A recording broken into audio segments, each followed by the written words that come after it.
far isn't. No, I'm just teasing. Well, you It's just okay. gave us a little bit of preamble, and we are now recording.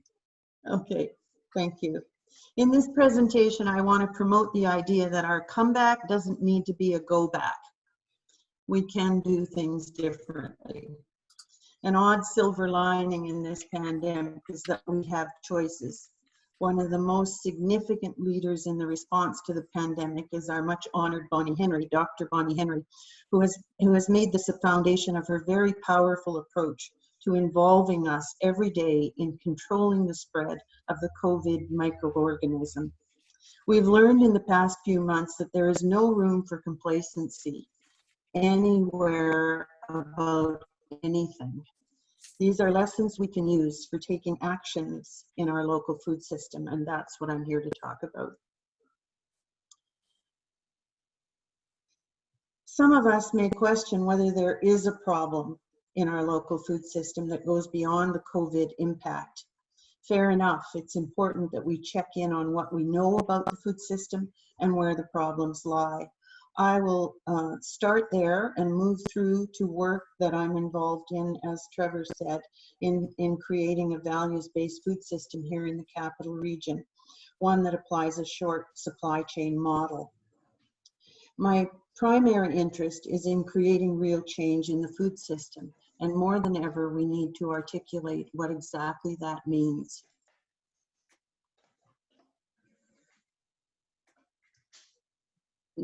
And we need to do this. I'm interested in doing this not by opposing the global food system, but by building something better that resonates in the community. So before going off madly in all directions, though, we need to look closely at the global food system, because as we'll see, it is a formidable barrier that, pandemic or no, has too much invested literally for it to just give up to community values. I'm going to do this somewhat formal presentation, and then we'll have lots of time for a robust discussion about things we can all contribute to changing our food economy post-pandemic. And even before going there, though, I want to stop for a moment and consider our personal relationship to food. In your mind's eye, take a moment to conjure a picture of the foods you eat. What did you buy on your last trip to the grocery store, and what was available for you to buy? Now think about what your family ate when you were a kid. If you're around my age and grew up in the Canadian prairies, you'd be hard-pressed to recall lettuce being available in January. Fruit may have mostly come from a can at the grocery store, or the stash of pears jarred in your family's kitchen. Your reflections may include fond memories of Kraft Dinner, the original. You may recall a family garden that supplied most of your fresh food through the summer and fall. You may recall when whole frozen dinners showed up in grocery stores. As you reflect on your personal food history, your memories may include big, extended family dinners, or a home that never had quite enough food for everyone. You may recall having to scrounge food on the street, or perhaps you were part of a farm family and had to be up early every morning to help milk those cows that supported your family's income. Or you hunted, fished, and foraged for your feasts. The point is that food is part of everyone's personal story. We all have an intimate relationship with food. It nourishes us, brings comfort, is part of holding our culture. Lack of nutritious food affects all aspects of our health, and it is an indicator of our socioeconomic position in the community and society generally. Okay, move back where you were, please. Yeah. Thank you.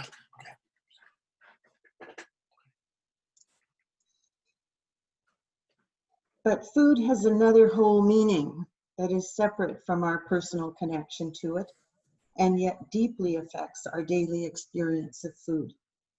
In contemporary society, the vast majority of food that's on our dinner plates is part of a corporate-controlled industrial system. And herein lies the conversation we need to have about what that system encompasses and how it operates. There is a lot we can learn from interdisciplinary research on the global food system and the large body of peer-reviewed literature it's producing.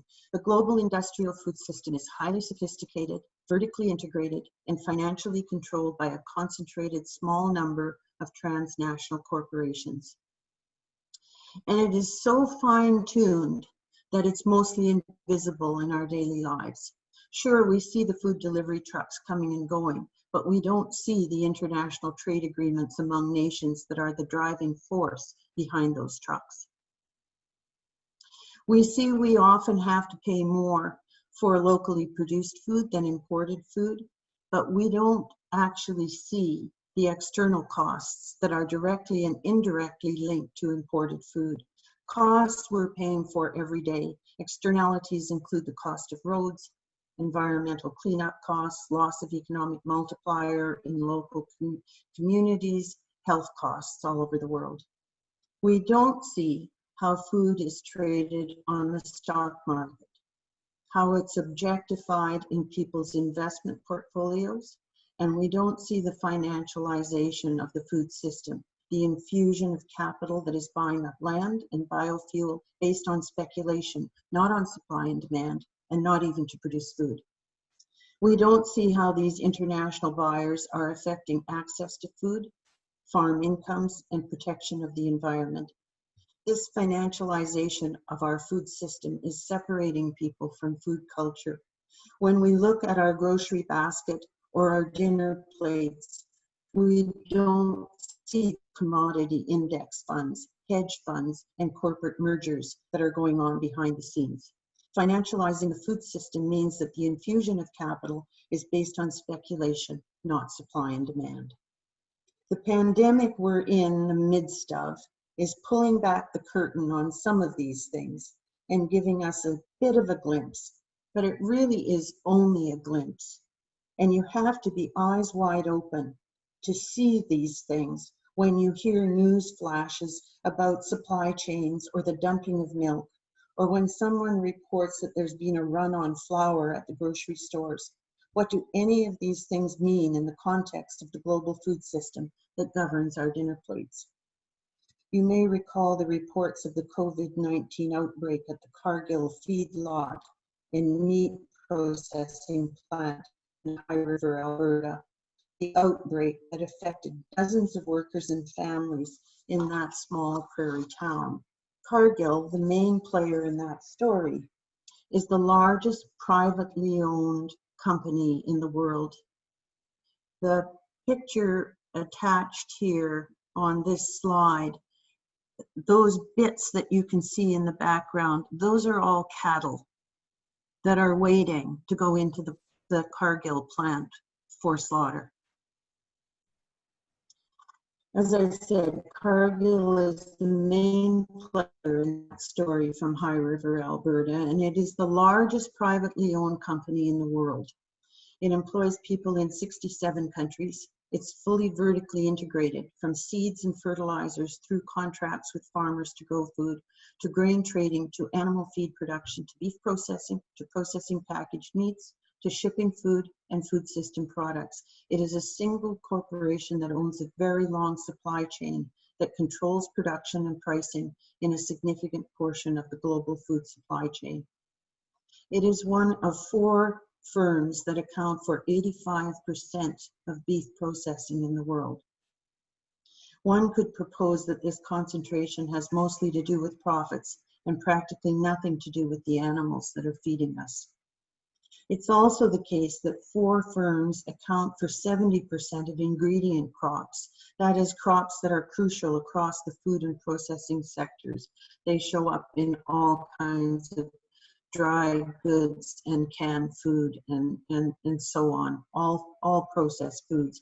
And those 4 crops are, or 4 foods are wheat, maize, soy, and palm oil, and 70% of them are owned by 4 firms. While we're busy saving seeds and holding community seedy Saturdays, the corporate sector is filing seed patents and concentrating the ownership of seeds worldwide. Since 2015, Dow and DuPont have merged. ChemChina purchased Syngenta, and Bayer purchased Monsanto. In total, 4 companies in the world own 78% of market share of seeds and 75% of agrochemicals. Seed patents that began in the 1980s in the US threaten open source seeds and in some cases make open source seeds unlawful. This challenges the most basic ability to reproduce our own food without corporate involvement. The economic, environmental, and ecological implications and risk of this situation is off the charts. It is affecting biodiversity of our food at source. Market concentration allows large corporations to make significant profits while pushing farmers into growing resource-intensive, environmentally destructive monocultures for very low farm gate prices, sometimes not even covering the cost of production, provoking a cycle of debt, consolidation, and capital accumulation that does not allow for food-related climate action, food justice, protection of food lands and waterways, or farm income equity. It obliterates the social and cultural context of food and its necessity for sustaining human life. Perhaps you've noticed the Cisco trucks that drive around the region. I had a picture that was included here in these modes of transportation. That's a Cisco truck, generally big silver trucks. They drive all over the region, all over the place. I've noticed recently that they're starting to put some graphics on their trucks. So they're sprucing them up a bit to look maybe a bit more friendly, I'm not sure, depending on what your point of view is. So perhaps you've noticed those trucks driving around the region delivering food to our grocery stores. Cisco stands for Systems and Services Company. It is purported to be the largest food distribution corporation in the world. It's based in Texas and serves at least 90 countries and tens of thousands of food businesses and institutions. It has bought up dozens of smaller food distribution companies ongoing since the 1980s.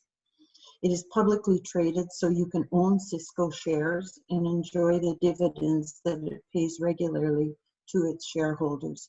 In its corporate social responsibility report, it claims that it is, quote, delivering a better tomorrow.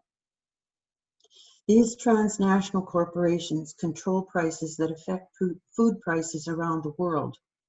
In the 2-year period from 2006 to 2008, average world prices for rice rose by more than 200%, wheat by 136%, maize by just over 100%, actually 125%, and soybeans by 107%. At the same time as hunger around the world increased. The people who are growing the food can't afford to eat their own crops. Here in the capital region, 97% of farms sell all or almost all of their crops directly to eaters through farmers markets at the farm gate and increasingly through CSA boxes. Those are the boxes that you prepay farmers if you're not familiar with them. And that, because a lot of people right now are not going to farmers markets with concern about the distancing, which they don't necessarily need to be, but nevertheless they are. Lots of people are ordering CSA boxes instead. More than 60% of farms in the capital region have gross farm income of less than $10,000, and that's compared with 40% for the province as a whole. This is probably a good time, as good a time as any, to ask, when did all this start to happen? In fact, we can trace its genesis to some very specific and significant historical shifts, beginning with a shift from corn as a dietary staple to wheat production in the Yaqui Valley of Mexico in the mid-1940s, the mid to late 1940s. The events that created this shift marked the scientific launch of the industrialization of food and its globalization. Norman Borlaug, who some of you may have heard of, an American agronomist and plant geneticist, was a leader in this initiative. He says he set out to find ways of growing more food to feed the increasing human population. He did this by conducting research into improving yield and plant quality. In the Yaqui Valley, he and others developed a dwarf red wheat variety that grew very well with the introduction of managed irrigation and applications of chemical nitrogen fertilizers. The work was funded by the Rockefeller Foundation and the Ford Foundation, and by some American universities and a bit by the government of Mexico. Borlaug claims to have increased the Mexican production of wheat 7-fold within 2 decades. He reports that within a few years, almost all farmers in the region went from being hostile toward the changes to accepting them. The new wheat varieties and technologies that were developed in Mexico were replicated in Pakistan, making that country self-sufficient in wheat by the mid-1960s, not rice, in wheat. The lessons learned in Pakistan and India were soon applied to rice in the Philippines and other grains in countries such as Egypt and Turkey. By the late 1960s, the term Green Revolution was coined to describe this industrialization of food.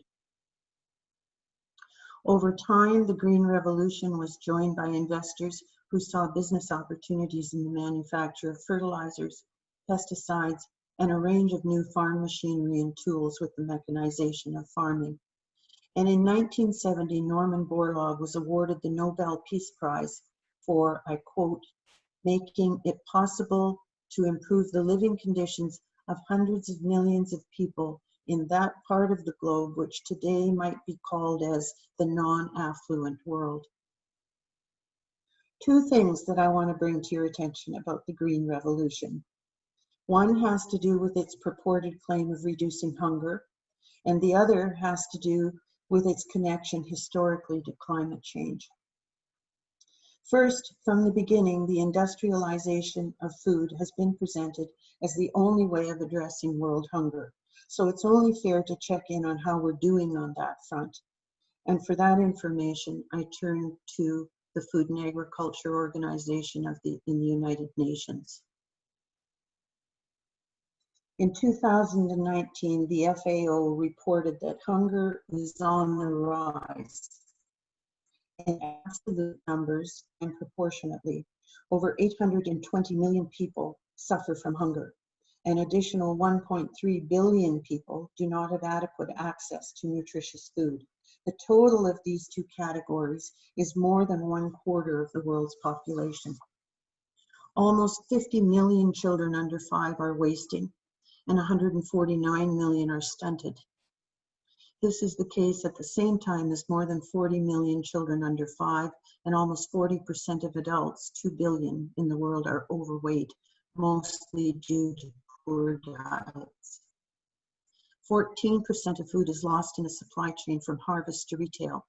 All lost and wasted food is estimated to be as high as 1/3 of all available food, approximately 1.3 billion tons annually. The FAO reports that countries dependent on primary commodity exports increase the citizens' vulnerability to food insecurity. And some researchers conclude that the social phenomenon of food security is a function of the market, not of production. Using FAO data, these researchers estimate that the world has enough food for 1.5 times the current demand. Food production has grown at almost twice the rate as population growth. Hunger is part of the social impact of the Green Revolution. The Green Revolution has created socio-economic hardships, particularly among farmers with small holdings. It spawned an increase in rural poverty and a consequent increase in urban poverty as rural people have been displaced. The inequalities have gave rise to La Via Campesina in the 1990s, a peasant-based food sovereignty movement. Food sovereignty declaration made in 1995 internationally, and it has a membership of millions of people around the world. This brings us to the environmental impact of the Green Revolution. In 2019, the International Panel on Climate Change reported that the per capita food supply has increased 30% since 1961. along with an 800% increase in nitrogen fertilizer and a 100% increase in water use. The IPCC research measures agricultural activities within the farm gate to account for 20% of anthropogenic emissions, including methane, nitrous oxide, and carbon dioxide. The emissions beyond the farm gate in the rest of the food supply system are based on an estimate that suggests that the greenhouse gas emissions could bring the amount to between 25 to 30% of total anthropogenic emissions. That's total around the world. The analysis examines a complex range of factors that show the high rate of nitrogen fertilizers and methane emissions from rice fields and peatland degradation. Industrial livestock production, particularly grain-fed cattle, and manure management are also significant contributors to gas emissions, with the rate increasing in relation to the increase in economies of scale, which lead to increased production, a phenomenon called the rebound effect. The storage, processing, and transportation of food within the industrial food system also contributes to greenhouse gas emissions, with the processing of sugar and oils among the highest emitters. So changing our food system is an important climate mitigation action for the world. I just want to show you this graph quickly. I'm not at all make any claim to being a climate expert. So this graph was presented by David Denning at a climate action symposium I was at some months ago. And what it shows, if you haven't seen it before, is this is the carbon budget from 1870 to 2012.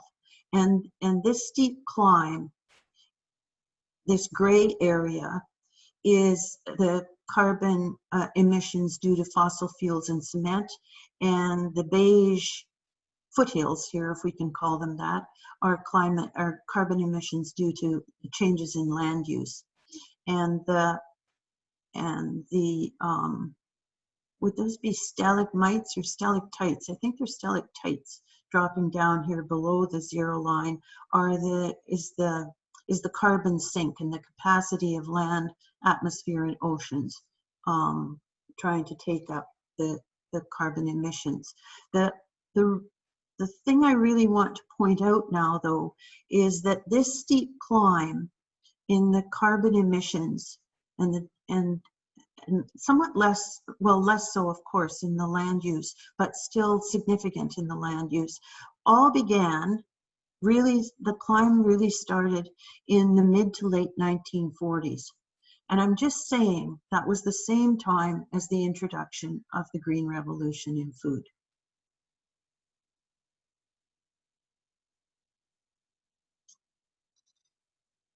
So, taken together, this brings us to the important question of what we can do to change the food system.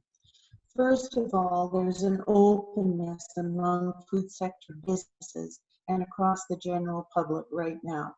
All indications are that we are in the midst of heightened public awareness and attention to the food system, to the fragility of the global food system and vulnerability of the local food economy. We're experiencing the disruption firsthand. More people have heard about uncertainty in the food supply chains and about local growers' dependence on foreign workers. In this region alone, we've seen a huge upsurge in people growing home gardens, which signals a concern about supply. All this to say, we've never been more ready to take action that creates the change we want than now. 2 years ago, I initiated a participatory action research project aimed at learning more about what it takes to create a local food system based on community values and a short supply chain model. Closing the Supply Gap Initiative is part of that research. It focuses on working with small to medium scale farmers to bring more farmland into food production across the region. It's developing on and off farm infrastructure that's needed to support a robust local food economy and contribute in a strong and significant way to the local economy in general. That infrastructure includes all kinds of built infrastructure and services. One of the impacts of the global food system is that it's decimated local infrastructure, food infrastructure, everything from farming on farmland to storage and processing facilities, to investment dollars, to regulations and policies that are scaled for the local economy instead of export. Those have all disappeared. We can come back to discussing that more as we go along. Establishing, one of the other things we're doing in closing the supply gap is establishing a model short supply chain that will make local food commonplace in our grocery stores, restaurants, and institutions. Most people buy most of their food. This is obvious, of course, but it needs to be said. Most people buy most of their food in a grocery store, and most grocery stores have a very small proportion of local food for most of the year. We've set up a leaders group made up of people from across the food sector here in this region, business, policy, finance, growers, grocers, processors, and so on, to lead the development of this system. It's unique in the province. What we're doing is unique, but it certainly resonates across every community. The thing about moving from a global industrial food system to a local one is that local isn't inherently more environmentally responsible or sustainable. And I need to repeat that. Because it's local does not mean that it is more environmentally responsible or sustainable. It doesn't automatically reduce food system related GHGs, greenhouse gas emissions, or address social justice issues, or produce better food just because it's local. What it does do is that it brings the food system home to the place where we live. As a community, that means that we can see it and decide what we want it to be. The issues become transparent, and it's up to us to address them. Doing that takes work. This isn't about going to the grocery store or farmer's market every week and just buying a little bit of local food.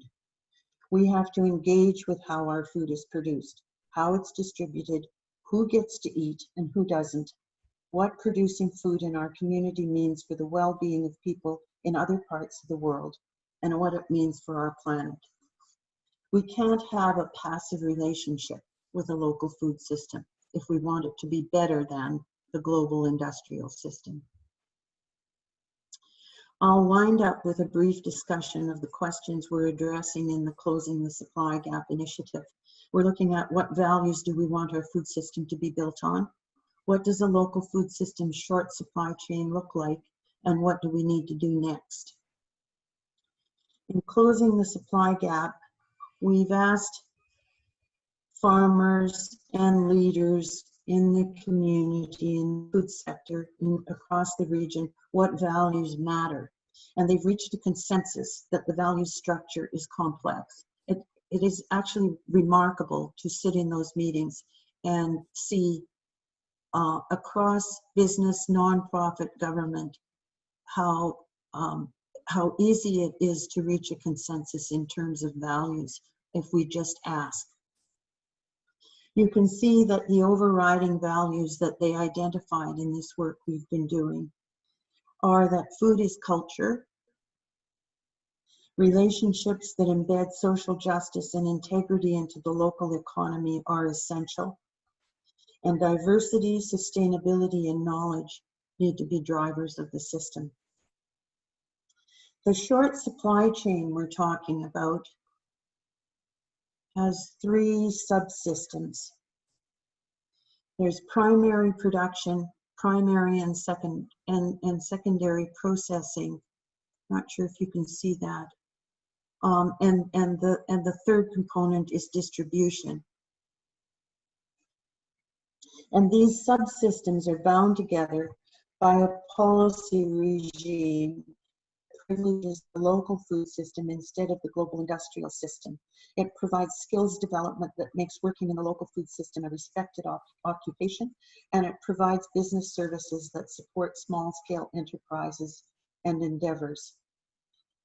I think one thing we're all feeling these days, or I hope we're all feeling, is we have a whole lot of respect for our grocery store cashiers who face us every day behind that plexiglass, and they're there for us, which is really very remarkable.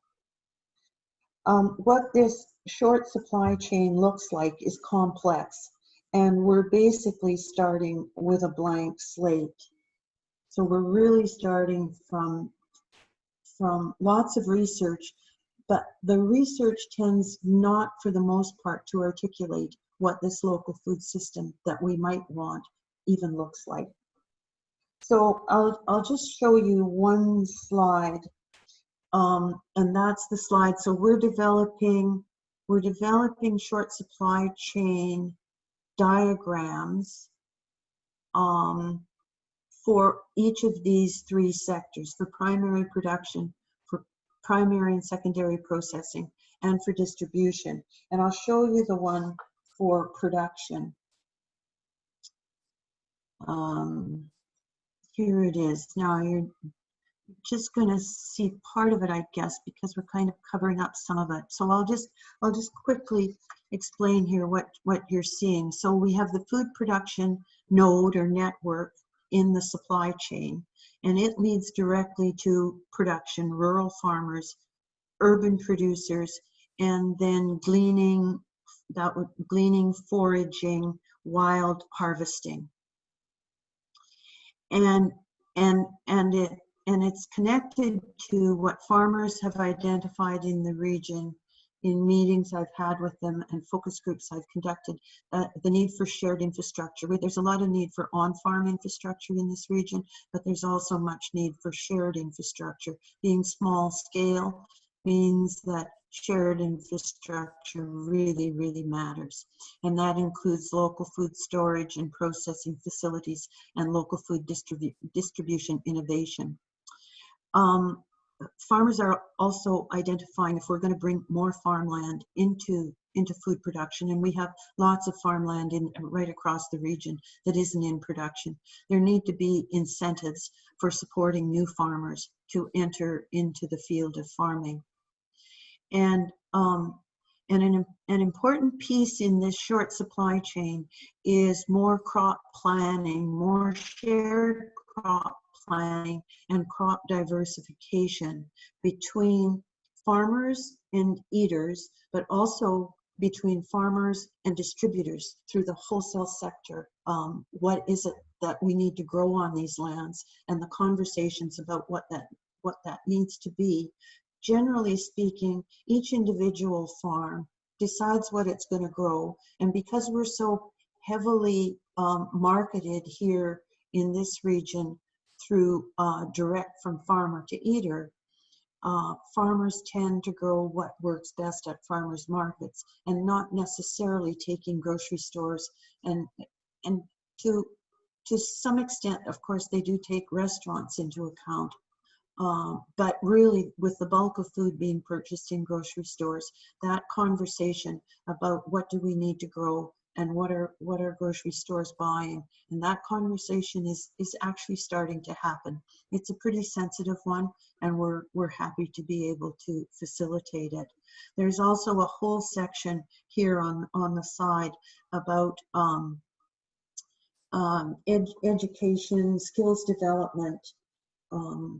We're seeing now with farmers needing farm workers, and also people interested in taking on farming. We have very little skills development programming going on in this region, especially, and nothing that's instantaneous. So we really need to put our minds and hearts to that. We also need to unlock farmland for farming. So unlock it from the market prices of land. and there need to be revised regulations that reflect and support small-scale holdings, particularly protection of small-scale holdings from the financialisation activity that's going on around the world, the buying of farmland and parking it as an investment by large corporations and some governments. So that brings us just to a little spiel on what we can do now. And now is really important because there is an openness and there is an opportunity, and we can see the global food system perhaps at least somewhat more clearly than before, and because climate change is such a huge imperative. We really need to make the changes very quickly. And so the next step is for some or all of us here and everywhere you go to become an early adopter. And some of the easy things to do, these are things that can be done starting tomorrow, tonight maybe even.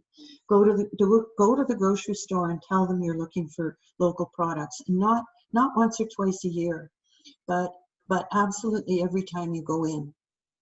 Try and nab somebody who works there and ask them what produce they have on their shelves that's local, what else they have that's local. Because it really does matter. In talking to grocers, they are really feeling that pressure. And well, it's pressure. It's not that they don't want to, but we don't have a system in place that makes it easy or even possible in lots of cases for farmers and grocery stores and wholesalers to connect.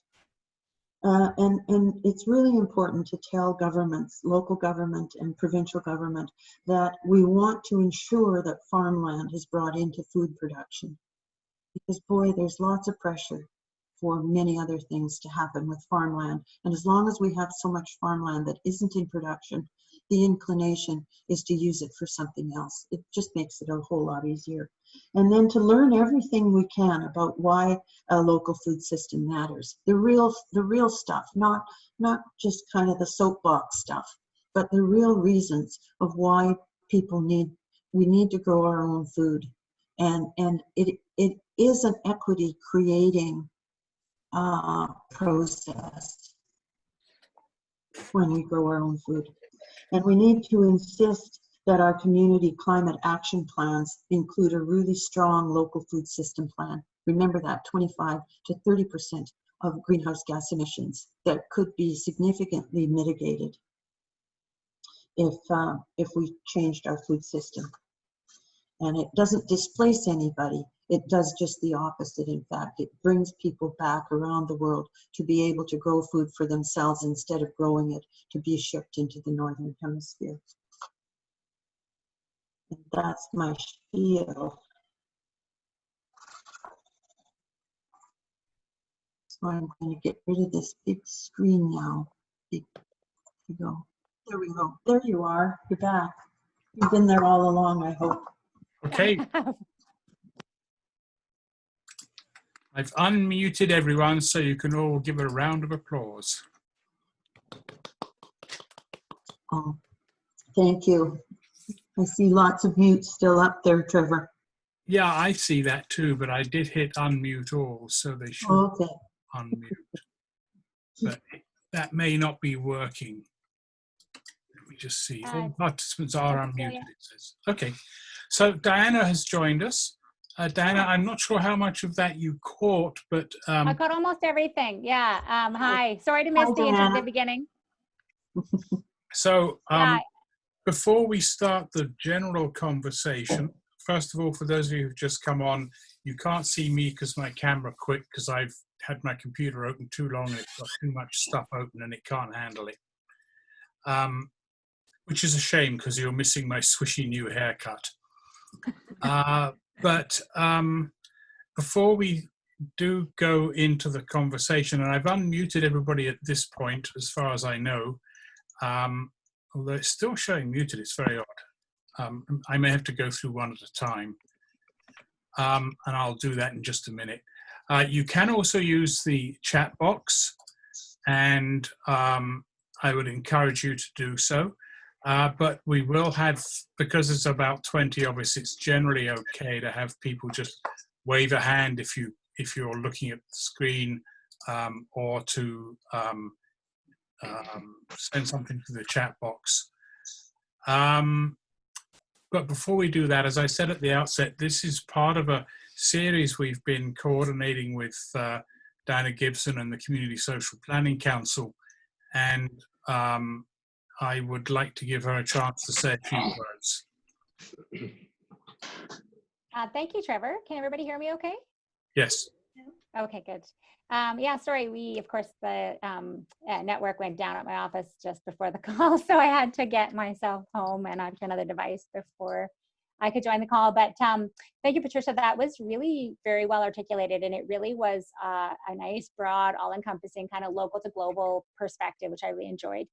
The Community Social Planning Council has been trying to really push forward the equity perspectives in the climate conversations. And that's why we're really happy to bring Patricia to this conversation today, because you speak so well to the sort of the economic and social perspectives. So some of that stuff around the distribution of food and obesity rates in other areas, and wasting and malnutrition in other areas, like some of that inequity in access in how but from a perspective of how the food system is structured.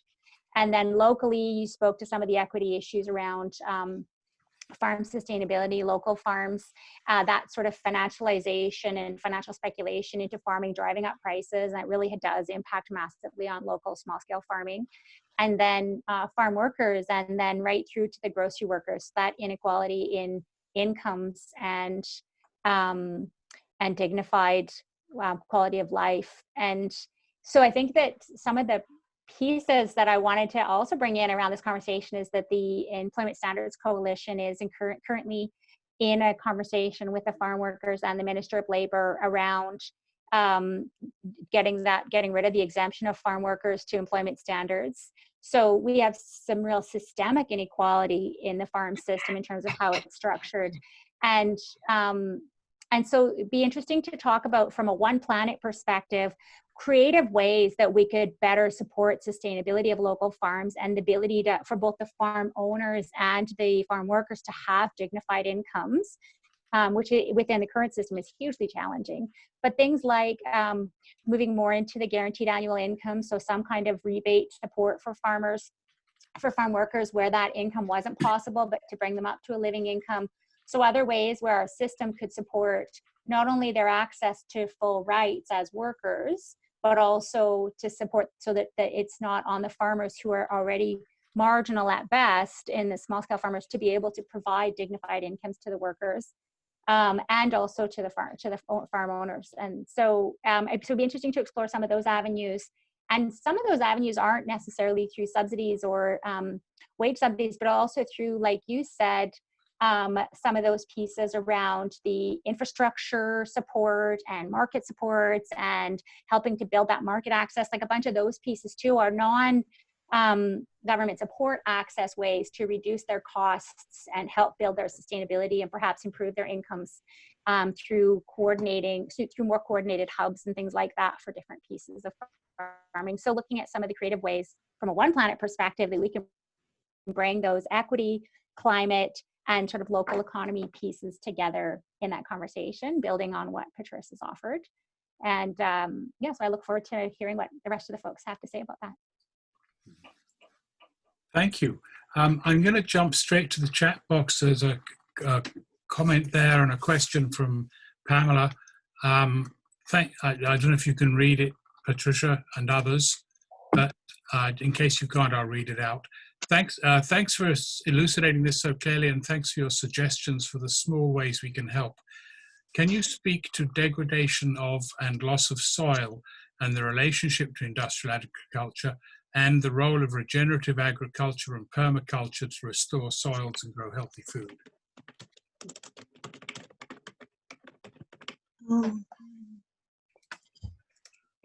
Yeah, I can speak to it.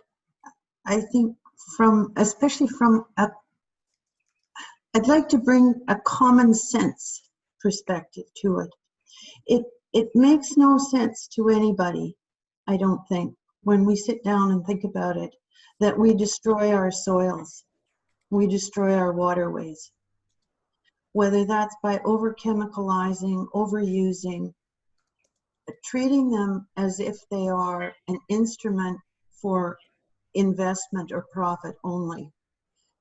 None of that makes any sense. And I think it's one of the things that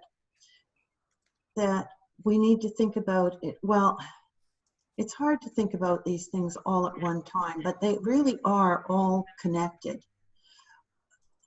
There's no regard for the soil in an industrial model because you simply add chemicals. And when you're finished, when your soil no longer even holds those chemicals, when it requires so much water to grow anything at all in those soils that don't have any life in them anymore, you just discard it and you go off to another place. And you take up somebody else's lands. And that really, you know, the whole question of the commons and the value of small holdings around the world is I think it's one of the biggest equity issues that we're dealing with, that people can't grow enough food in their own place to feed themselves because they're growing for export. They're small and they're growing for export.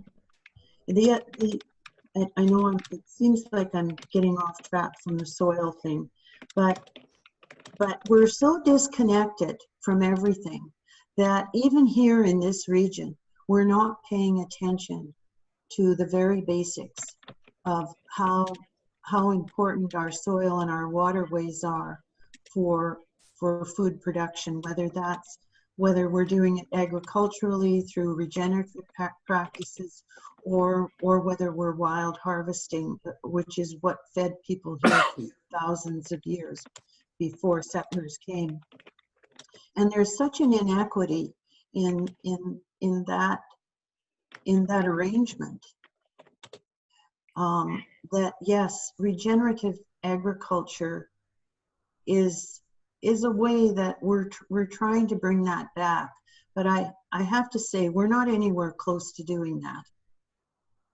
We're not anywhere close to it. I live on Salt Spring Island, and we have been working for 10 years now to try and keep our Class A compostable materials on island, to compost them here. And instead, we can't. We haven't been able to figure that out for the more than 10 years that we've been working on it. Our Class A compostable materials are going to Heartland, into the garbage dump.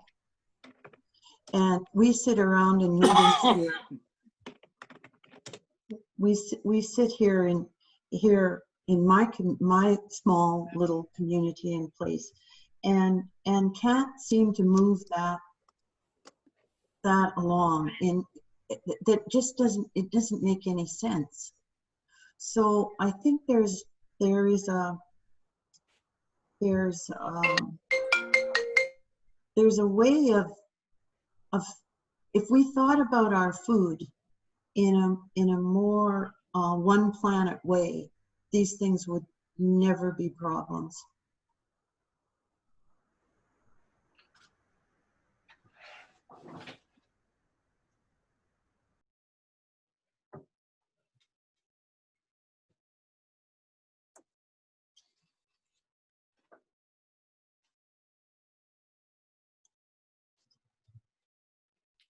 Could I say something here? Can you hear me? And, Yeah, go ahead. Okay.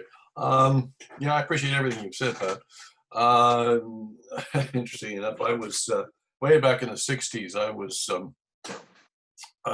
was involved with this, what's now known as the Green Revolution in India with the Peace Corps, and subsequently, many years later, starting in the late '80s, I certainly had a change of heart. In the meantime, I became an organic farmer in the Chosen, and operated a farm there for 6 years, and then in North Saanich for another year. So I appreciate what you're saying, and I think So again, small scale agriculture is beset by a lot of problems.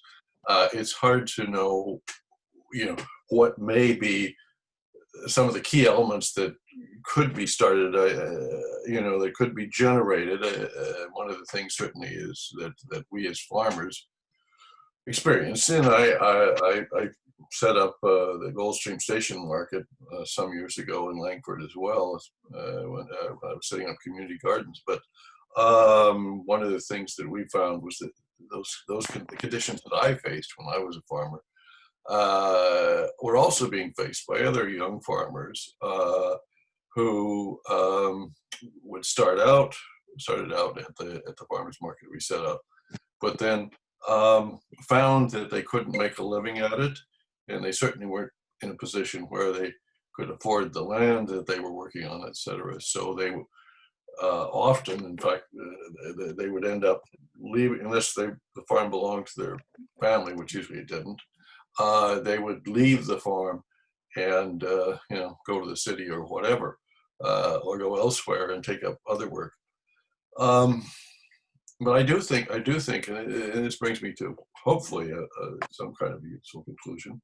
I think that if we're able to, at this point, I think there is a lot of goodwill in this region, if we're talking about this particular region, towards local sustainable food production and towards people consuming it. I'm seeing a lot of young people, for instance, I think it was mentioned earlier, in the area where we live in Victoria now, for instance, who are starting their their gardens for the first time and that sort of thing. So I think we have the potential for developing some of that, young interest, and some of the same sort of ideological commitment that certainly brought me to farming initially. If we can develop a pricing system, a local pricing system that will enable, people to want to get involved in farming and agriculture, because it's a very demanding way, as we know, certainly of earning a living. So that may be, I think, a key place to start is whether it's with,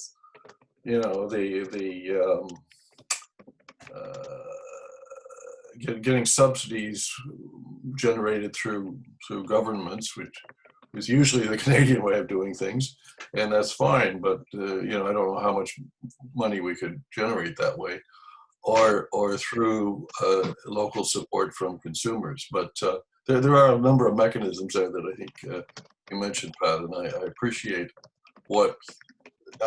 them. But I'm thinking in terms of a climate connection here, which ones might be the most important in terms of prioritizing around here. And I'm not sure about that. Those are just my observations on a couple of the elements that you brought up. Mm-hmm. Mm-hmm.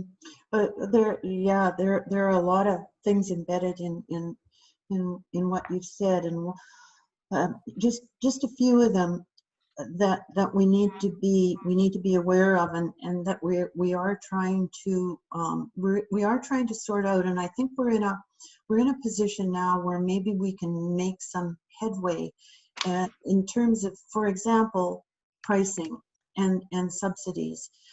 There isn't such a huge differential between what local farmers need to price at in order to make a decent living, and the global prices in lots of ways. But what we're hearing is that those prices are going to go up.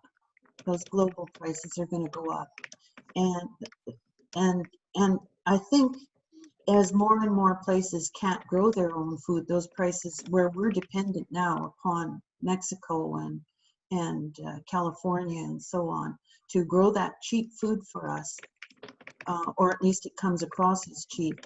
There are huge subsidies in the U.S., for example, that really undermines lots of Southern Hemisphere production. in terms of pricing as well. So it really is a kind of a complicated thing, but when it comes down to it, we don't have really any subsidies at all for small holding farmers in this country.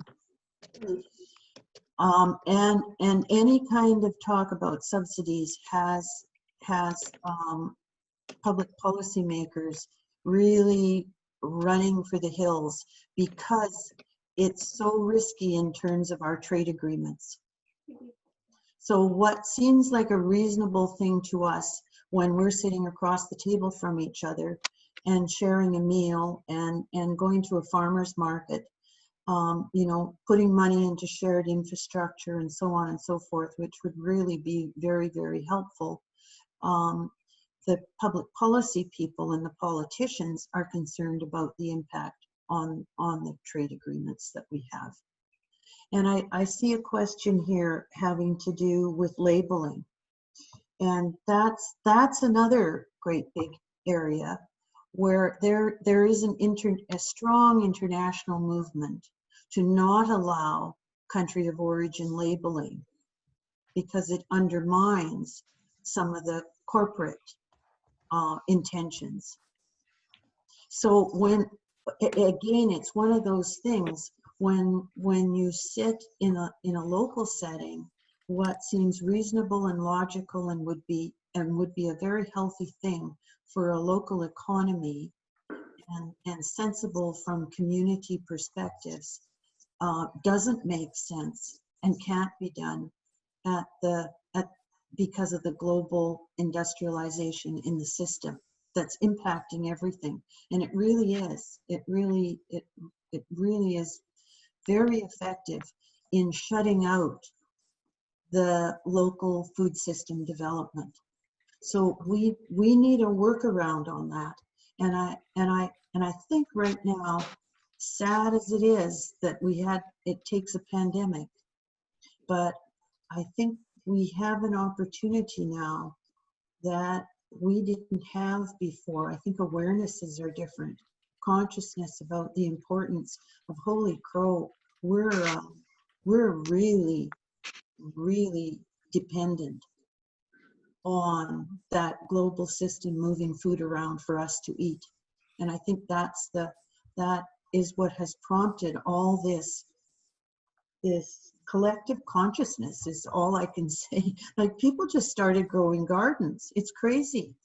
Like the seed sales this spring have just been over the top with people wanting to grow and people wanting to learn how to grow food. And it comes from that people realize how very fragile that system is. And that's a good thing for us to see that. It'll make a difference. So that was Claire's question, and it looks like she's got a follow-up to that. And then I have Gudrun, who was waving her hand earlier. And I tried to say that earlier, but forgot I was muted.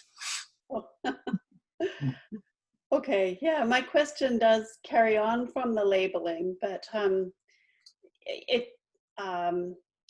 it seems like there's a real sense, as a customer, it seems like a real sense of deception often, because if it says distributed by, it means there's actually no country of origin on the food. So it's often a produced item.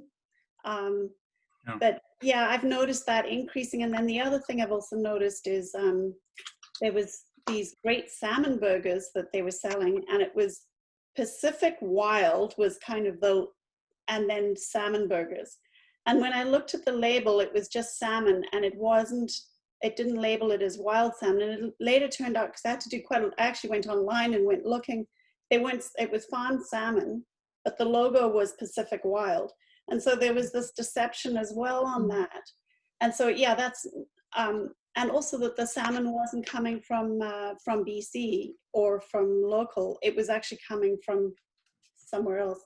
So, yeah, I've started just my own campaign of going and asking always and going and complaining that I'm not going to buy food that doesn't have where it's produced. I want to know where it's produced, but anyway, and the other part of my question was just, around progressive taxation, and I suppose that would run into the North American Free Trade or the Free Trade Agreement problems. But just it would be fantastic if there was progressive taxation for local food as opposed to food that's had to come from further afield. Well, and some of that international stuff that really is directed corporately and industrially, we have to. I really believe in the readiness principle, that we know what we need to do, and we know where we want this to go, and we know that it makes sense, and we know that it's essential for climate mitigation. So we've got lots of good reasoning behind us. We're not just a bunch of fanatics who came up with a good idea and think that everybody should join in. Not that there's anything necessarily wrong with that, but in any case, it can undermine, those kinds of attitudes can undermine a really good and sensible approach to how we live. I mean, food, it can't be more basic as part of our, and if we're ready, if we have the systems developed, if we get our infrastructure ready, if we know what we want collectively as a community, what our values are, what we want to build that food system on, I believe that the moment will come when it will be easier to do. In the meantime, it's going to be hard, and that's what I say. You can't be a casual participant in a local food system. You have to give it your all. So, Gudrun. I had Gudrun, and then I've got Diana. I was wondering whether you are meaning that if we, for instance, urged farming communities to have community cold stores, that various small farmers could put their produce into cold stores so that they used a common infrastructure in various areas, whether that contravenes any of the trade agreements that we have entered into, and that we could be sued, or they could be sued for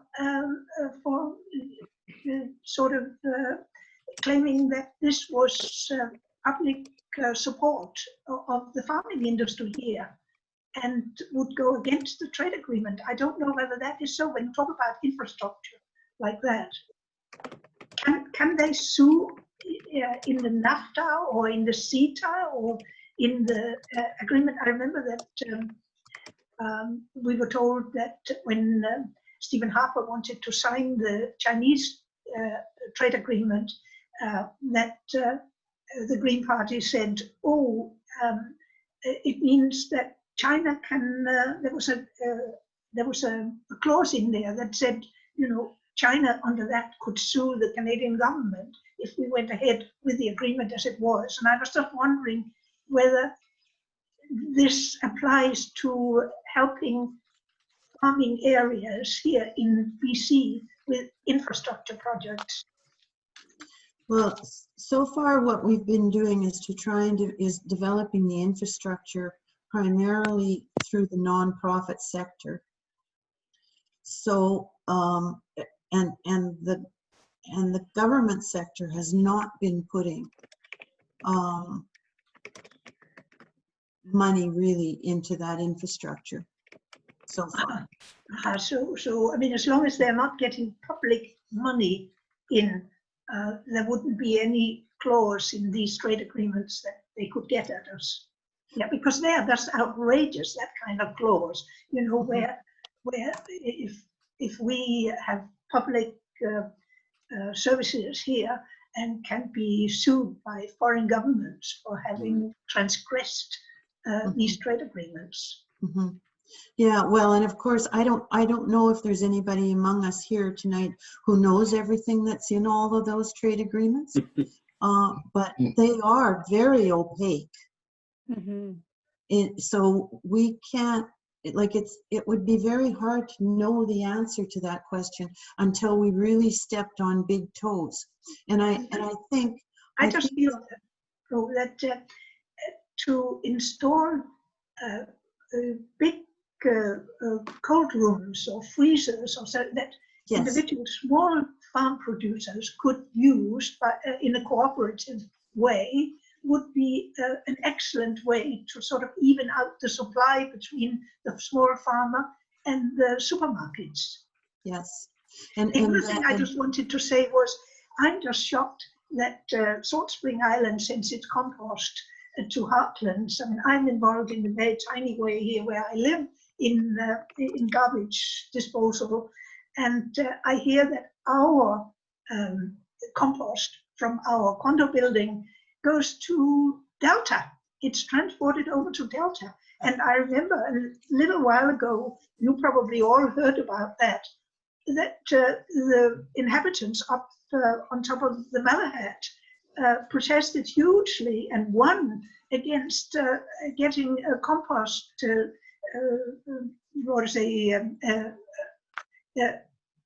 unit created there that would process the compost, because they said it smelled and it would reduce the property values of their properties up on the Malahat. Do you remember that? So I wonder, is it the same on Salt Spring Islands? They don't want the smell? No, we have a system all worked out. We have an in-vessel system. There's no smell associated with that system. We have a plan for doing it on farmland. And our soils are so dreadfully depleted here that we need all the compost we can But possibly what is the have. objection then? There seems to be a land use objection. I can't even say that it's a land use bylaw objection. And I'm on the farmland, the Salt Spring Island Farmland Trust Board here, and so it would be a farmland trust land that we would put this composter on. And it would be Class A compostable materials, meets all the requirements of the Ministry of Environment, but our local government, Islands Trust, is blocking us.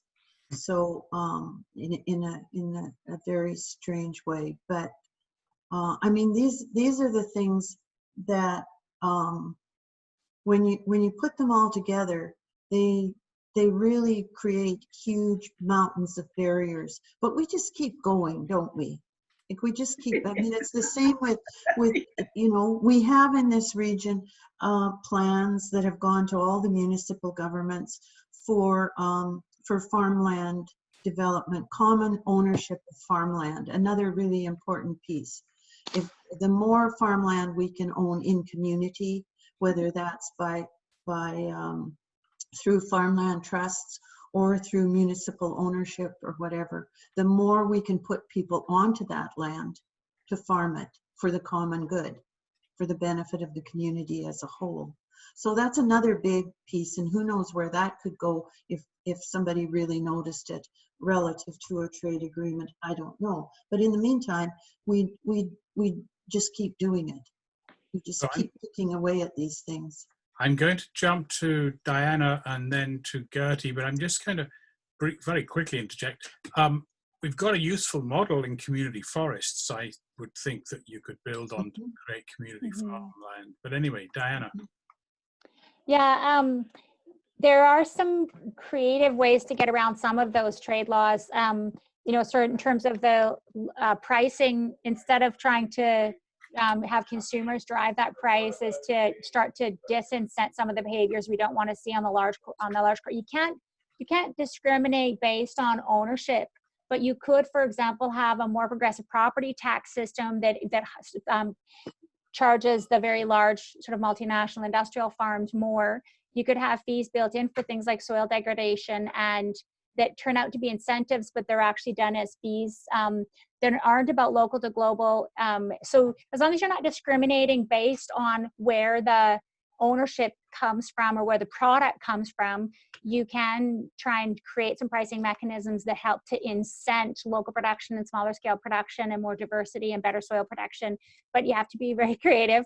I do think that we could do more around the taxing and trying to create some better pricing signals through some of those instruments like local environmental emissions and things like that.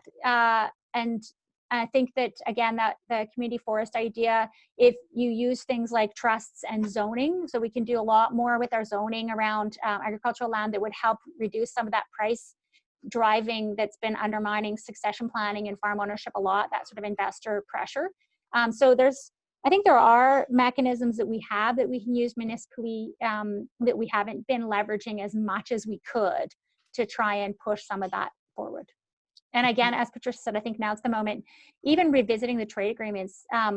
Before COVID, there wasn't the same kind of scrutiny around local food security that there is now. And I don't think I've ever seen a better moment for reopening SEDA and saying never should the Chapter 11 clause of investor rights have applied to subnational governments, never. And it precisely because of local food security. And it might be the lever that we've been looking for to try and get those trade agreements reopened, not at the NAFTA level, but at the subnational sort of SEDA level of trying to say local food production should not be subject to those at the municipal level, and we'd have some more room to move. Yes. Gertie. Well, just a comment, well, a comment and then a question about, I know some farmers in Machosen have gotten together and they sort of run their own little store and they have their freezers and they store their food together and sell it. So people are just doing, some local farmers are doing that. But I wanted to know about, one of the suggestions you made was about farmland that's not being farmed.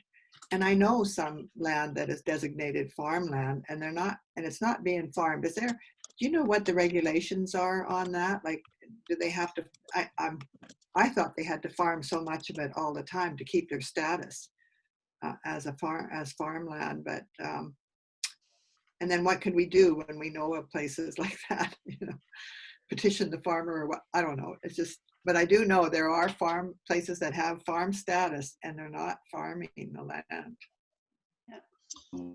Yeah, well, through BC assessment, they have to have a certain amount of income. It's a very small, relatively small amount of income in order to maintain farm status from the perspective of property taxation. So that's what happens with some of that land. You know, somebody will take off some hay and make a few $1,000s and then they're eligible for farm status. But and that certainly that policy area probably should be looked at quite carefully. But the biggest barrier is still the price of land. Now we're seeing quite a few people who own farmland who may not want to farm it themselves, but they would have a farmer farm it for them. So we need a better system of making those matches and dealing with the issue in that process of land tenure. I mean, nobody wants to go on, well, people do it because they have not much choice. But I know some newer farmers who, you know, have moved 5 times in the last 10 years. So you set up you don't set up a farm in a year or 2 or even 5 years, and they rent land, and then the landowner decides to do something else with it, and they have to move along. And that's really a big issue. We need a better way of handling that and ensuring tenure. I know as from the board of the Farmland Trust, we have a 62-acre farm here on Salt Spring, and we have 4 farmers on it, and we provide tenure. That's an essential aspect of the agreement that we have with them, that they have, as long as they're farming in a way that you know, was agreed upon, then they have tenure for as long as they want to keep farming. And that's an important piece. Tenancy is not an easy thing when you're trying to build a farm.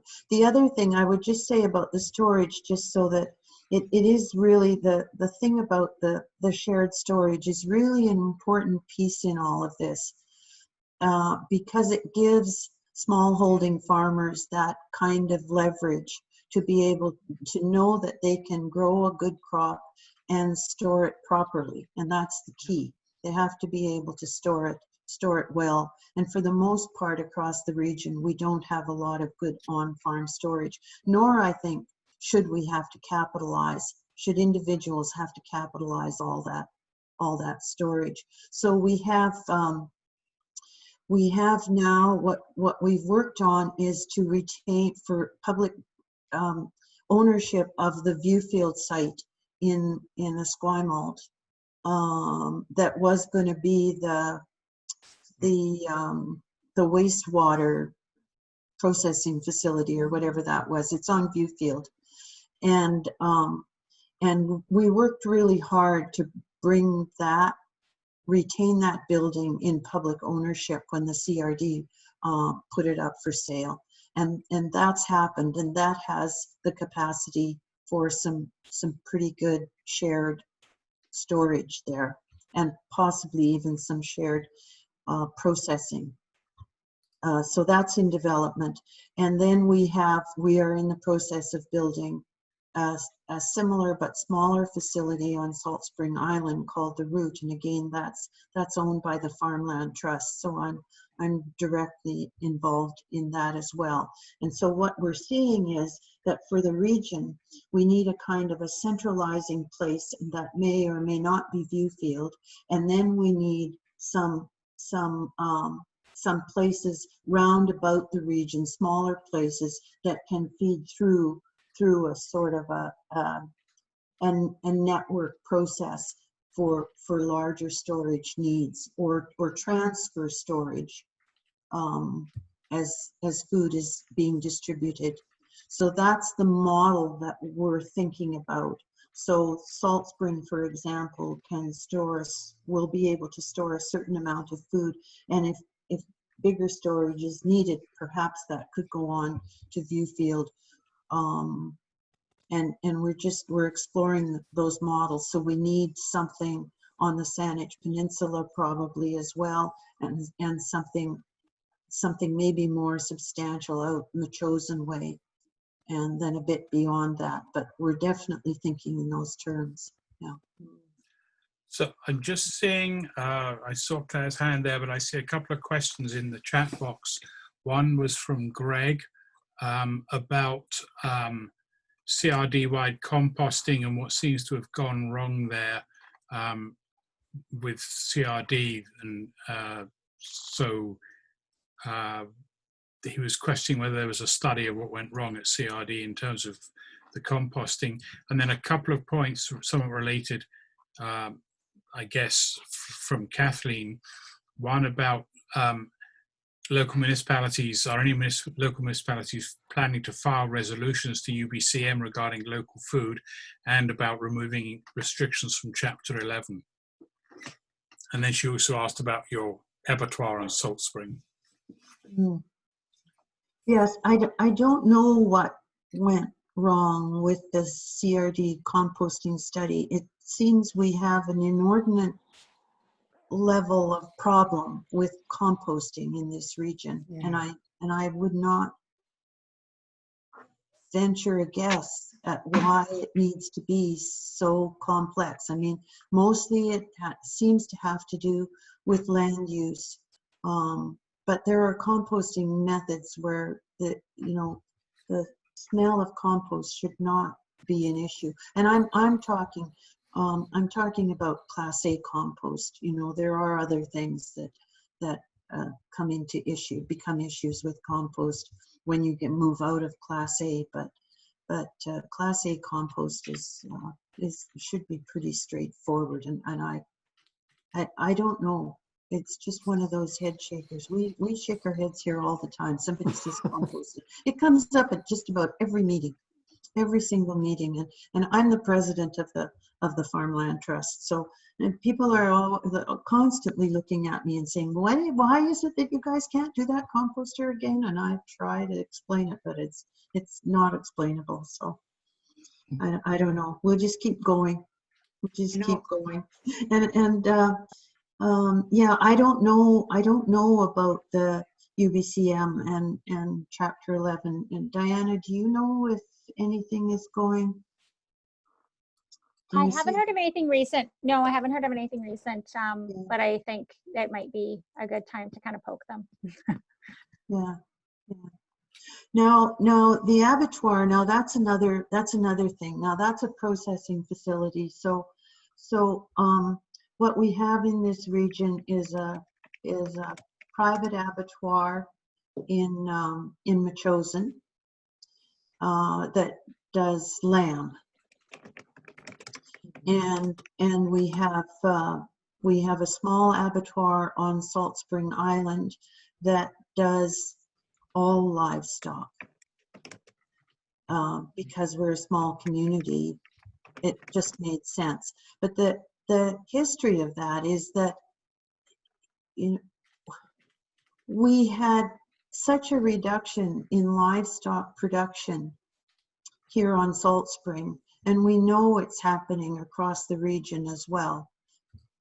I don't know how many farms would have livestock if there were a small abattoir on the Saanich Peninsula, for example. Like when you don't have it, you don't know those things. But we hit that crunch here on Salt Spring, where we actually, it was one of the production studies that I was involved in, where we actually could go out and gather data from farmers on how much livestock, how much of their herds they were cutting back on. Chicken production, poultry production generally dropped dramatically because people were having to take it off island. That was the change in the meat regulations some number of years ago. But it's not for the faint of heart to run an abattoir. I can say that. Like it takes, so the abattoir on Salt Spring is a non-profit organization because there is no profit in it when you're not Cargill. So I've got Anne there with her hand up, and I missed the little symbol, but I just spotted it. Mm-hmm. Can I go? I saw also Gertie had her hand up as well. Yes, Gertie was waving at me, but Anne was first. So Anne, you're not. We're not hearing you at the moment. Okay. No. You're still muted. I don't know if you're muted. No, you're not muted, but there's a problem there of some sort. Okay. Okay, maybe you can type your question into the chat box, and meanwhile we'll go to Gertie. I was just going to comment on the composting. There was a place out in Saanichton there, and the smell was so bad you couldn't hardly breathe, and they closed it. And they've had the same problem over on the mainland, and people are complaining all the time, and they sort of fix it, and then it's back again in Delta there. I know I've driven by it. It's but the one in Saanich there, it was unbelievable, the smell. So I don't know what that is, but there's got to be, like you said, there are other methods. So I don't know what they're doing, and that's why they closed it, because people were just outraged. You couldn't sit outside. Mm-hmm. Yeah. Hey, Can I get back, Trevor? yeah, I've got Greg, and then I've got Claire, and then I've got a quick comment to Okay. the question. Maybe part of that composting issue is that when you set it up to be a really large industrial model composter, you lose the ability to control all those factors. It's just a thought that, and if you're going to make money at it, again, if the primary value in the community is that money be made at it, then it needs to be industrial size. There's no question about that. But if we have a different set of values that matter, like sustainability and diversity and equity and soil regeneration and all those kinds of things, then you set up smaller composters and you run them not for profit. I guess I would think, with no expertise, that whether this is regarded as industrial or not, depending upon the resource you put into the composting, it can be done without the odors that Gertie mentioned and I and many others certainly experienced. And so in a way, it's a question, I'm guessing that it's a question of what resource you're willing to commit to that community composting. And what I was wondering about earlier, and I'll be happy to be the person who tries to pursue this, is once the CRD had that facility on the Saanich Peninsula and how badly that was received by the public, and it really made a big problem, surely somebody, or possibly someone made a kind of report that we could now read that said, well, what did they think went wrong? And maybe that would be guidance towards, well, if it were done again, how could it be done better? So I guess I'll volunteer to see if I can't rattle any cages and find out if there's such a report. Yeah. If so, I'll let Trevor know, and Trevor can get back out to everybody. That'd be perfect. Thanks, Greg. The other thing Thank that you. strikes me is, of course, we haven't even touched on the issue of food waste, but so much stuff goes in compost because it's food waste that shouldn't be wasted. But anyway, I had, who was it? Gertie, I know, Claire, sorry. Yeah, I just wondered if there was any scrutiny as to the people, both at the provincial and federal level, who are going to be sitting at tables where the COVID funding is, where they're looking at how to distribute it. Yeah, because it's sort of, I guess, going for job creation. There's a lot of money being spent, and yeah, just wondering if there are people that that don't, if they're looking at food, that it's not the industrial agricultural lobby that's at the table looking at food distribution. Like who should we be pressuring those different bodies to make sure that they've got people that, like, that the food security, local food security is represented at the table. Because I know that just about Gertie and I are both going, and some of the others may be going. There's GVAT who's making some recommendations to the federal government. We're trying to get those ready.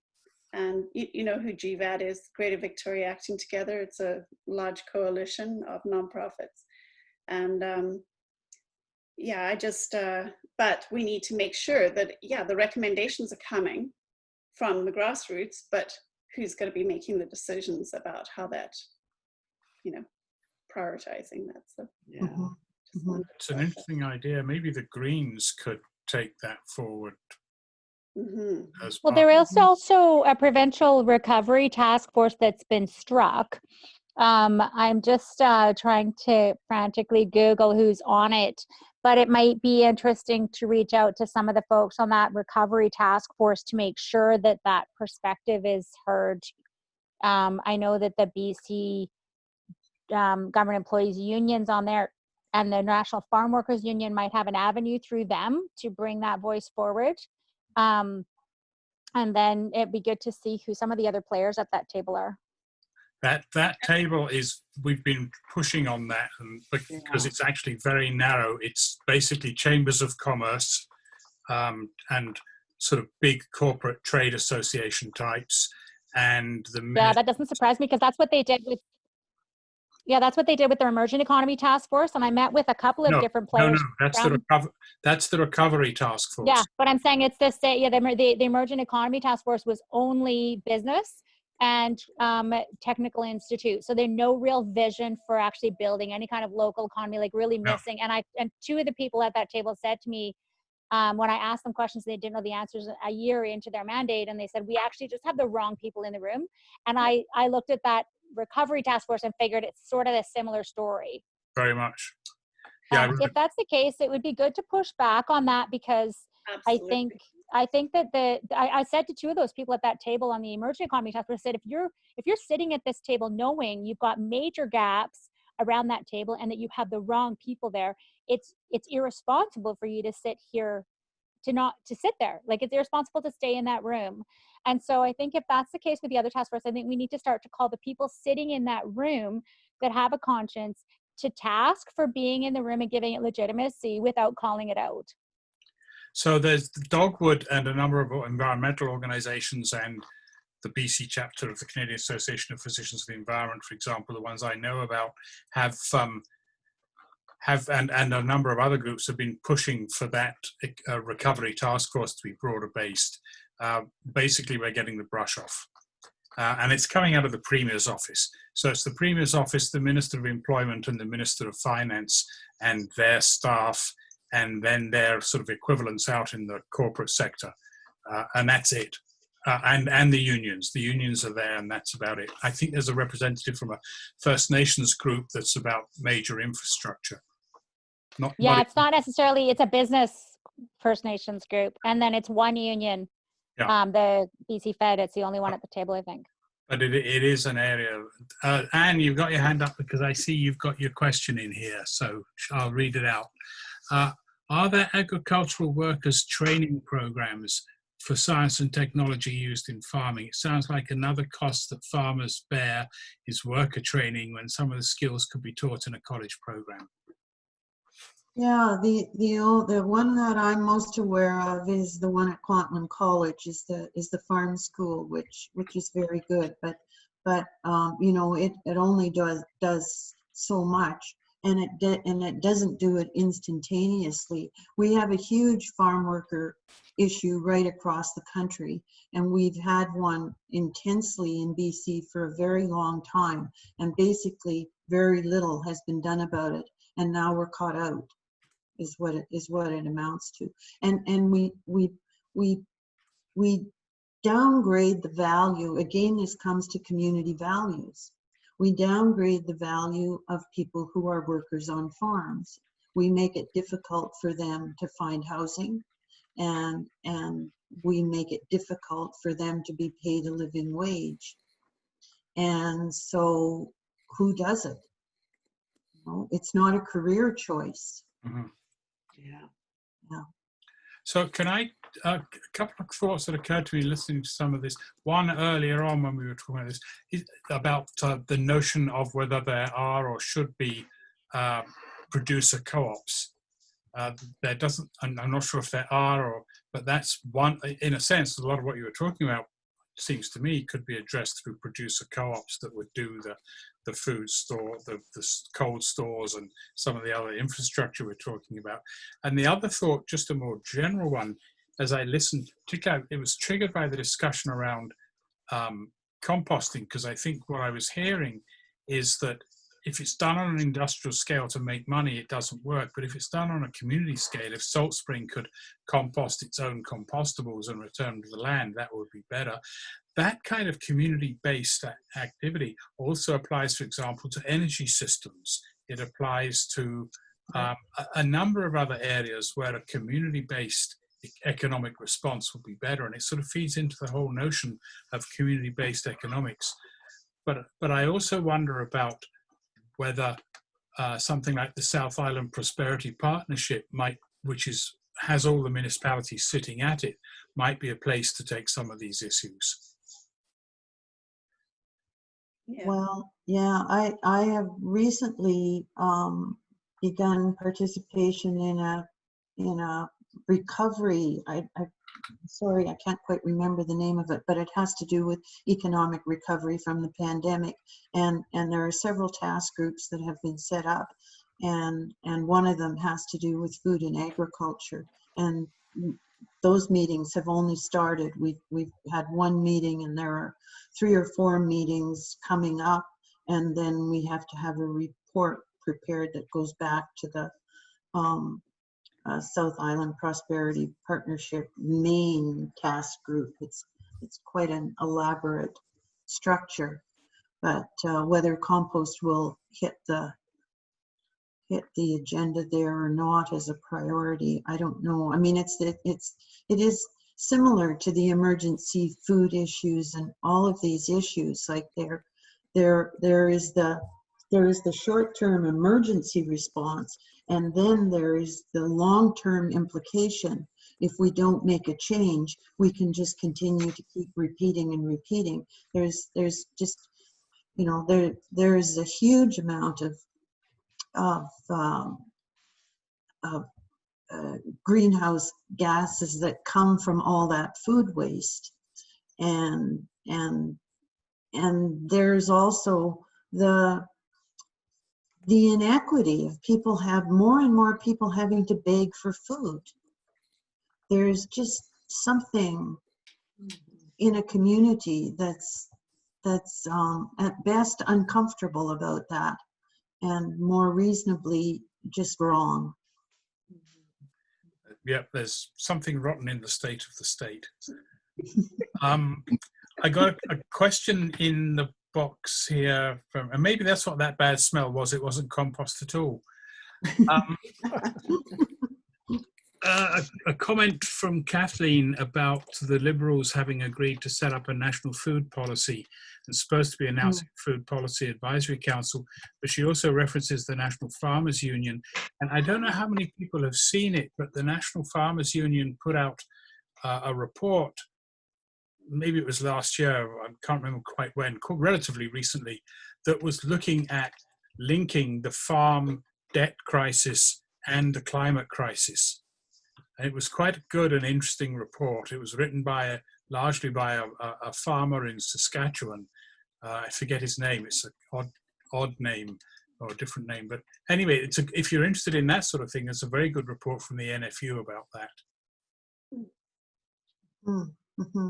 And Food Secure Canada just put out a report on food security. I'm always tenuous about that term food security, because I think it is a co-opting of food sovereignty. But yeah. I'm very conscious of the fact that it's now 6:52, and we do make a commitment to finish on time. So we've got a few more minutes yet if people have any final comments, and certainly I'd like to give a chance for Patricia if she has any final comments to make them too. But there's a couple of people who have not said anything, and now is your chance if you want to.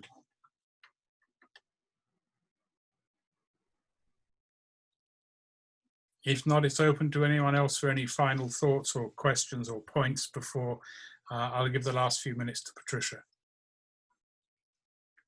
if she wants them.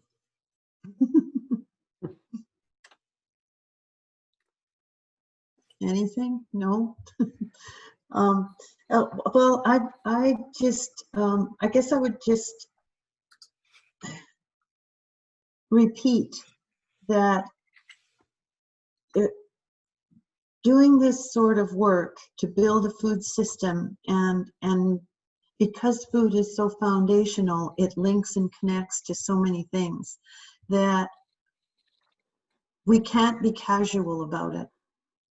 We have to be very intentional and see the local food economy as a system and get all the pieces. And that's really what we're trying to do. And I would be very happy to share information as we go along and create the pieces. We're aiming to do a small symposium in the fall, whereby we bring some people together to look at the model that we're developing, and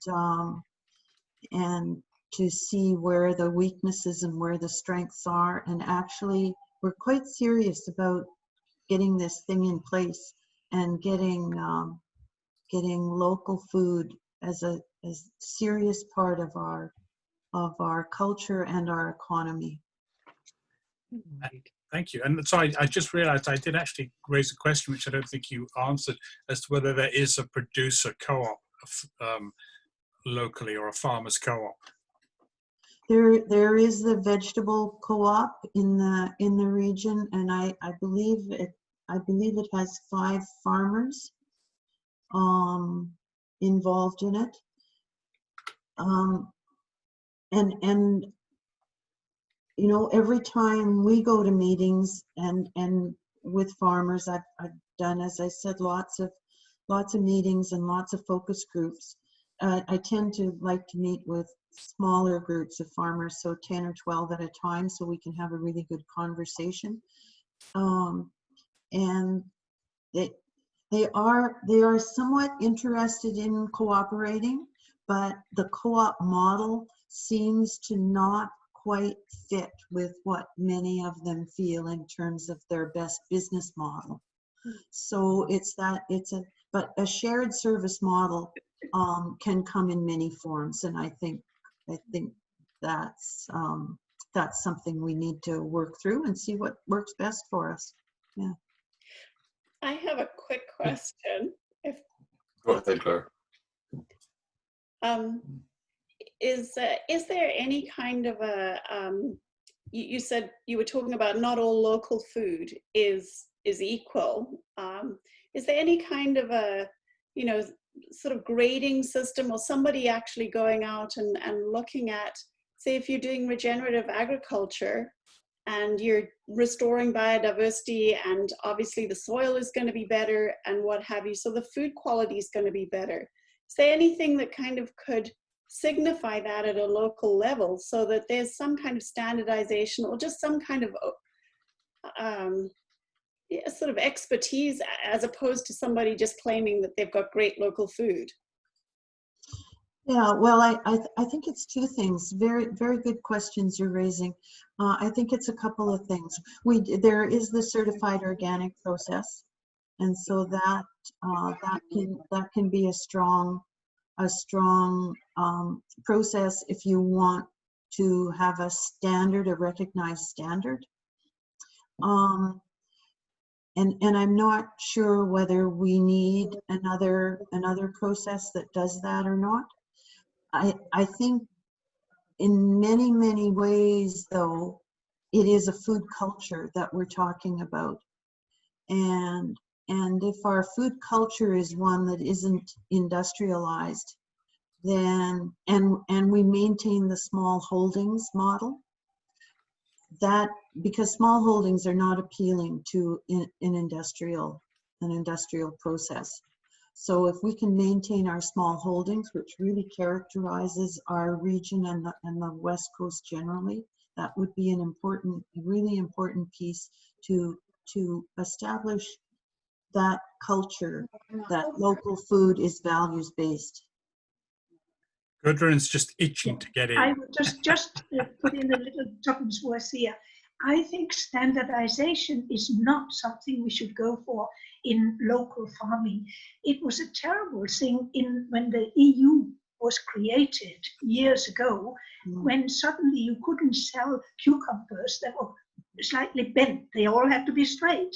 And when you could only sell apples that were a certain size within the within the EU, you could no longer sell our ordinary garden apples that people were producing, because if they were going from one country to another within the EU, they had to be a certain size, and the cucumbers should be absolutely straight. And you know, I feel this is not what we want in local farming. We want just very good produce, and it makes no difference if it's slightly misshapen. I have suggested at meetings that we make the standard that it has to taste good and be nutritious. Yeah, that's. And then that people wander away on that one, because that's a bit of that's a bit harder to you know, it doesn't matter really what, like the industrial model is that all the tomatoes are the same size. Yeah. That is the best tomato, is the one that's the same size as the one next to it, and so on and so forth. And of course, that's a very strange standard when you think about it when it comes to food. It's a really odd standard, I think. I don't know how we know how we got there. So we'll give the final word to the other farmer there, David. Okay, yeah, just a quick question for Pat. Pat, when I was farming, my understanding of the amount of local food production that was produced on the island relative to complete total food production, consumption rather, was about 5%. Now, has that figure, as far as you know, has that figure gone down, up, or is it pretty much in the same place?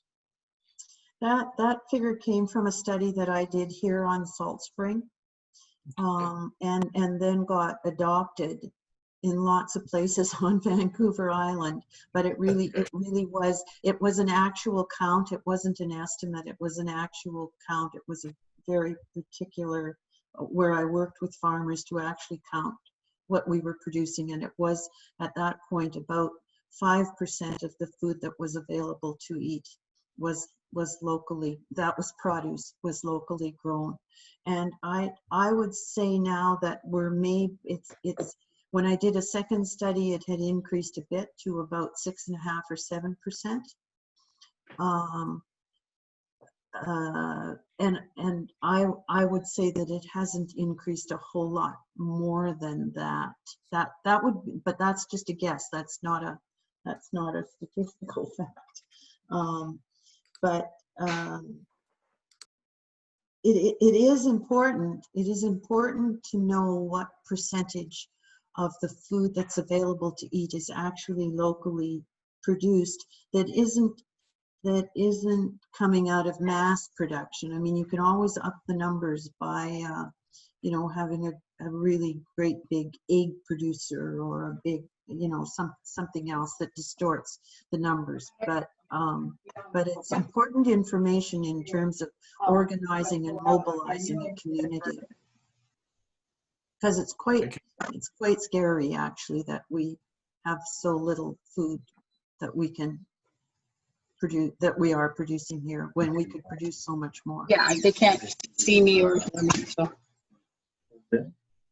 Oh, okay. Thanks. I am going to draw it to a close. Thank you very much, Pat. I want to pick up on just one of the last things you said, because it speaks to where we're going next. You talked about seeing it also as an issue about a food culture.